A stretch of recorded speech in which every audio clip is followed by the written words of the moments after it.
Beleza, segunda parte, resolução de questões CPC 23, nós paramos nessa questãozinha. Você já respirou, tomou uma aguinha, vamos seguir aqui na labuta. Uma empresa avaliava seus estoques de acordo com o PEPS. Em 2014, os contadores da empresa julgaram que a avaliação por custo médio correspondia à melhor realidade da empresa, portanto mudaram o critério de avaliação. Nesse caso, a empresa... Então, galera, essa é mais fácil, né? Ufa, foi de PEPS para custo. Isso aqui é até o exemplo clássico, né, de mudança de política. Tá? PEPS não é nenhum erro aí, de boa. Cara, sabe qual é a sacada que eu peguei agora? Que assim como o examinador fez, olha aí, bola de cristal, galera, próximas provas. Assim como o examinador fez com a base de mensuração, o que o cara pode vir aí a cobrar, principalmente FGV? O cara colocar um método errado ali, que é qual? O EPS, não pode. Então, se tivesse o EPS ali para custo, é um erro, tá? É um erro e não mudança na política. Então, ele pode falar que houve uma mudança na política. Aí você fica, putz, PEPS custo é o exemplo clássico de mudança na política. Só que o EPS é um critério que não é previsto nas normas. Olha que bacana isso aí. Vou colocar, inclusive, num simulado. Só vai acertar quem viu esse vídeo. Vamos lá. Então, galerinha, se for o EPS aqui, meu querido, vai ser o quê? O EPS para custo, vai ser um erro. Tá?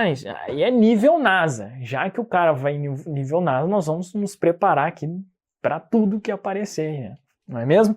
Beleza. Então, como foi de PEPS para custo, PEPS é válido, custo, beleza, então é política. Se é política, é retrospectiva.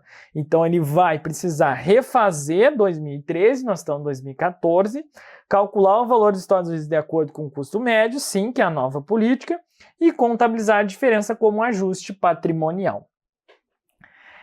Esse ajuste patrimonial chegou meio a doer, né?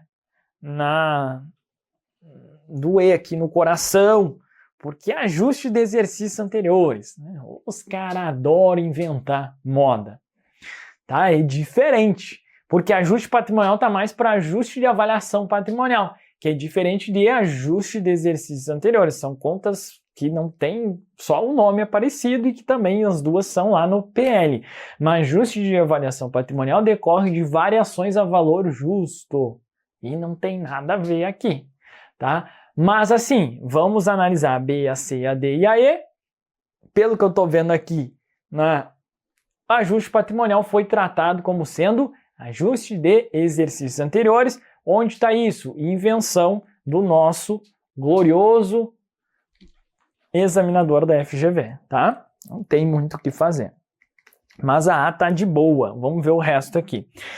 Refazer as demonstrações de 2013 e de 2012, calculando valores históricos de acordo com o custo médio, contabilizar a diferença como resultado. Viajou, refazer, calculando valores de contabilizar a diferença como outros resultados abrangentes. Não. Manter o cálculo dos estoques calculado de acordo com o custo médio com o PEPS. Aquilo, né, que ele fala, não, calcula com os dois. Não. Manter o cálculo dos estoques calculado de acordo com o custo médio com o PEPS também, não. Então, realmente, gabarito opção A. Apesar de ser ajuste patrimonial aí, né, dá uma dor no coração da gente, mas faz parte. Vamos lá, saindo da FGV, a gente dá um pulo agora na Sesgran Rio. Vamos embora. Nos termos CPC 23, que trata de políticas contábeis, parará, que mais? E aplicado de modo... Vamos lá, nos termos CPC 23, que trata de políticas contábeis, mudança de estimativa de função de erros, a entidade deve selecionar suas políticas contábeis e aplicá-las de modo uniforme entre as ações semelhantes. Entretanto, o próprio CPC oferece à entidade a probabilidade de fazer mudança nas práticas contábeis. Entretanto, o próprio CPC oferece à entidade a probabilidade de fazer mudança nas práticas contábeis. Tá, beleza. Aqui é só uma afirmação, na real, né? Nesse aspecto da mudança de prática contábil, o CPC informa que a entidade deve alterar uma política contábil.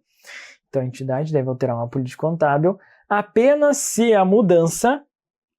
E aí, apenas se a mudança... Essa é fácil, né? Olha aí, cara, ver a Sesgran Rio já facilitou a nossa vida. Atender às necessidades gerenciais de ordem interna, contribuir de forma mais relevante para a evidenciação e segurança dos ativos... segurança dos ativos, nada a ver. For imposta pela Assembleia Geral, não. Resultar em informação confiável e mais relevante, esse é o objetivo do CPC 23. Sobre os efeitos, posição financeira, desempenho dos fluxos de caixa, gabarito, portanto, opção D. Correr por livre decisão, nada a ver. ESAF, Receita Federal, a nossa gloriosa ESAF, que eu tenho um carinho muito especial pela ESAF. ESAF era top, só que não, né? Mas como eu fui aprovado também em 2012 no concurso da CGU pela ESAF, então assim, quando você passa naquela banca, você começa a admirar mais ela, né? E a ESAF eu tenho um carinho especial. E também eu fiz uma pós-graduação lá na ESAF, fui instrutor na ESAF, tutor da ESAF, então assim, putz, era muito bacana. E infelizmente, né, sumiu no terreno. Agora tá a ESG lá no lugar da ESAF. Na identificação e determinação de erro contábil de períodos anteriores, devem ser consideradas as omissões e incorreções das demonstrações contábeis de entidade de um ou mais períodos anteriores que não estavam disponíveis quando a autorização de divulgação das demonstrações de períodos e não retroagisse a prazo superior dos exercícios contábeis. Não fala nada o CPC 23 sobre isso. Somente quando se verifica efetivamente fraudes, não, né? Erro contábil não é somente de fraudes, né? Não é só erro intencional. Na avaliação de seus efeitos, incluídos os efeitos sequentes de cálculo matemático de aplicação equivocada, por isso não retroagisse a 5 períodos contábeis. Da onde isso, cara? Contivessem informações pudessem ter sido razoavelmente obtidas e levadas em consideração na elaboração e na apresentação dessas demonstrações contábeis. Agora sim. Então, na identificação e determinação do erro contábil de períodos anteriores, devem ser consideradas omissões e incorreções nas demonstrações contábeis de entidade de um ou mais períodos anteriores que contivessem informações que pudessem ter sido razoavelmente obtidas e levadas em consideração na elaboração e na apresentação. Sim, é bacana quando envolve muito texto, nesse tipo de questão, você pegar e ler de novo, né? Tudo como se fosse um período só, porque daí vai facilitar a tua vida, né? Opção D aqui tá de boa. A necessidade de representação introspectiva de premissas baseadas teria sido a intenção de naquele momento passado não produzisse efeitos fiscais. Então veja que o cara inventou, né? Colocou um monte de blá blá blá ali, mas não tem nada a ver. O FCM 2010, chegando mais por final aqui, algumas outras bancas, né, que cobraram o assunto. A companhia ABC muda sua técnica de avaliação do custo dos estoques de média ponderada para PEPs. Ó, saiu de média e agora foi para PEPs. Questão clássica essa aí já, né? A companhia deverá contabilizar essa mudança como? É o que, galerinha? Política contábil e retrospectiva. Mudança de política contábil, retrospectiva, bem de boa, gabarito C. Vamos agora dar um pulo em CESP. Cobrou em 2019 para analista de gestão de resíduos sólidos na SLU-DF. A seguinte questão. Com referência à mensuração da redução ao valor recuperável de ativos, a incorporação de entidades, a retificação de erros e o reconhecimento de receitas, julgue o item seguinte. Se for possível determinar os efeitos específicos do período e o efeito cumulativo, erros de períodos anteriores deverão ser corrigidos mediante reapresentação retrospectiva. Vamos lá, galerinha. Possível determinar efeitos específicos e o efeito cumulativo, erros anteriores deverão ser corrigidos retrospectivamente. Certinho. Bem, isso aí. Vamos lá, próxima questão, TCU, galera aí dos Tribunais de Contas, TCU, olha que bacana. Respeito das notas explicativas que acompanham as demonstrações contábeis, julgo item subsequente de acordo com as normas brasileiras de contabilidade. Quando determinada entidade corrige retrospectivamente erro material de períodos anteriores, a entidade deve divulgar nas notas explicativas que acompanham o primeiro conjunto de demonstrações contábeis publicado após a descoberta desse erro, entre outras informações, a natureza do erro e o montante da retificação para cada período. anterior apresentar na medida em que seja praticável para cada item afetado a demonstração contábil. Questão difícil para a galera aí de TCU, por quê? Porque cobrou um pronunciamento bem específico e, além disso, lá dentro da divulgação, tá bom? Então, esses concursos tops, cara, não dá para ir sem saber o basicão, né? Tá bom? Fechamos então aqui certinho, isso aí, bem tranquilo. Agora, né, que nós já estudamos tudo. CESP-MDIC 2008.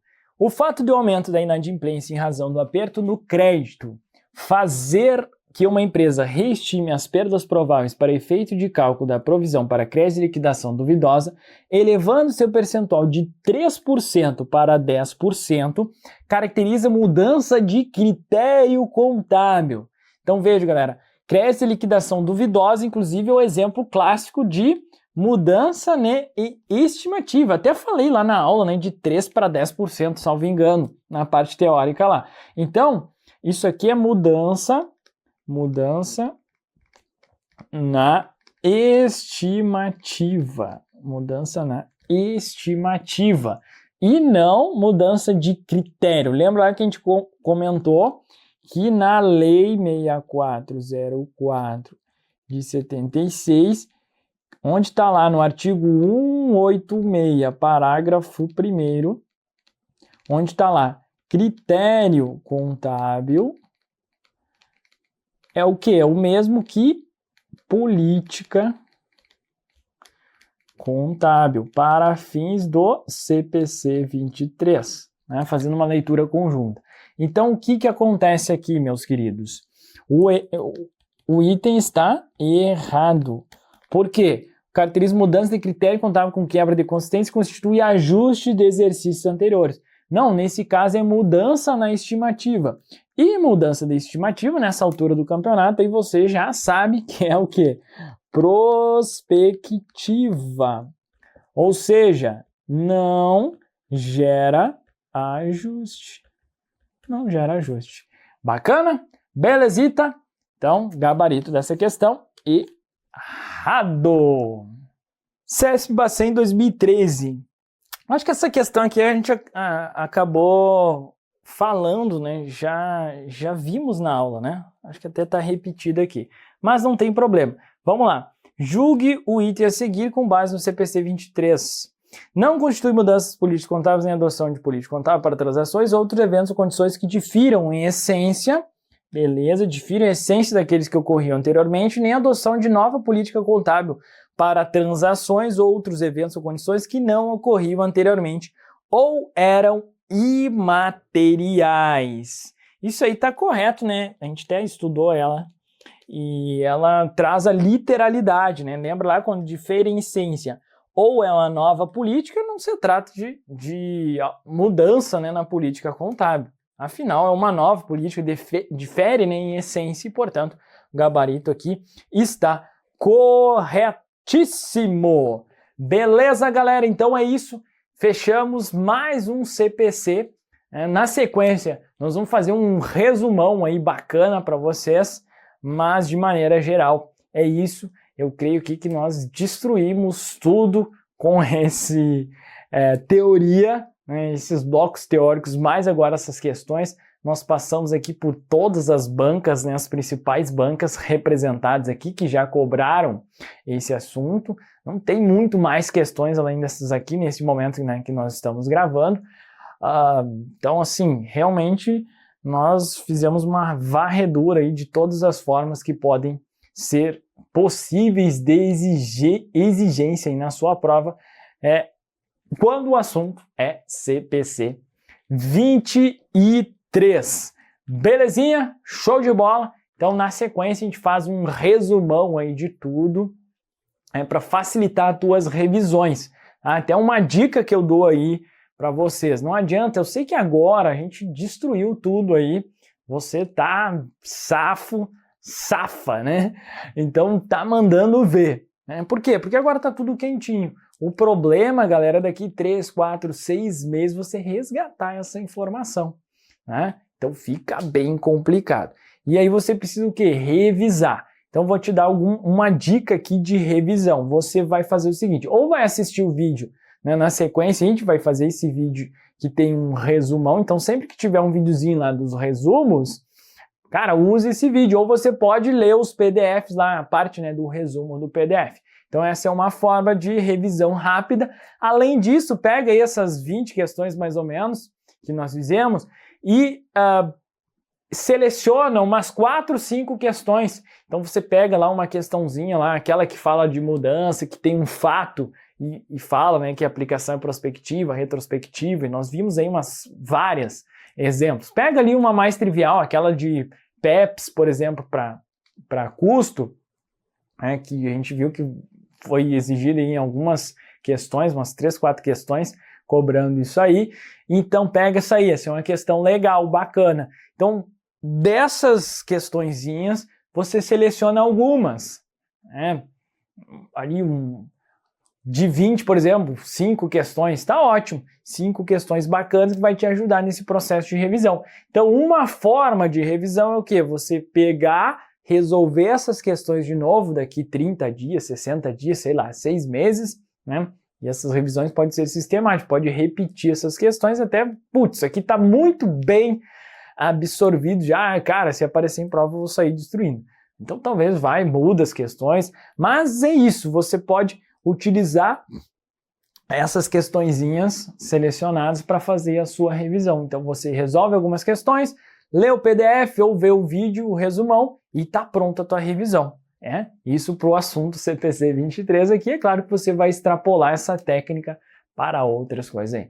Então, para encerrar o CPC 23, fica essa dica de revisão e eu te vejo aí então no próximo vídeo. Valeu demais!